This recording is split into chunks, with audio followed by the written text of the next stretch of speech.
Good afternoon mga idol. Meron tayong chicken na electric pan. Stand pan to. Sabi ng may-ari ay ayaw daw umikot yung LC. So tingnan muna natin, buksan natin.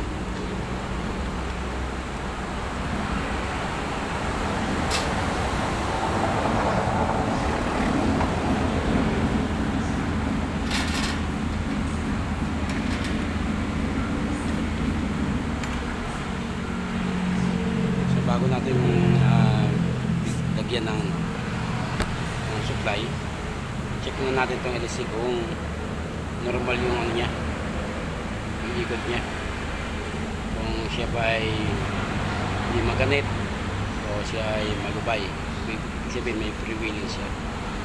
Checkin natin. So makikita nyo, ayan, dito pa lang makikita nyo na maganit siya.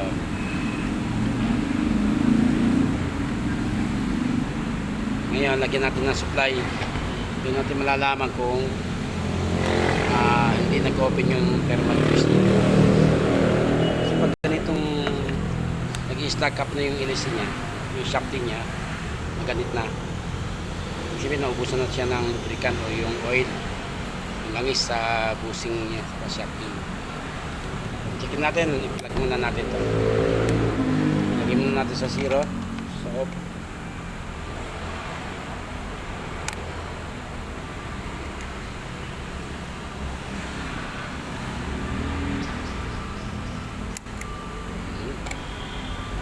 Saksak natin mga kaidol para malaman natin kung iikot pa yung LC niya or buo pa yung kanyang motor.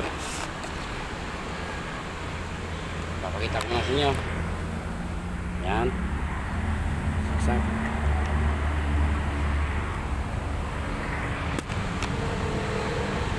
Ito saban, wala. Yan, umugong. So, buo pa yung motor niya mga kaidol. Kasi nagpa-vibrate yung motor niya, umuugong, ibig sabihin buo pa yung kanyang ang kanyang thermal fuse, di ba? So, marumi. So, ayos na yan.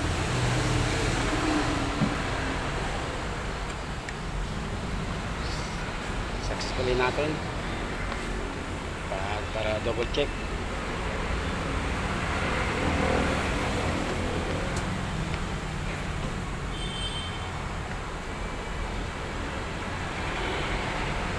Yan. Okay. So, yun lang, umugong yung motor pero hindi maikot dahil maganit siya. So, linisin natin. Lagyan natin ng oil itong busin niya saka shafting.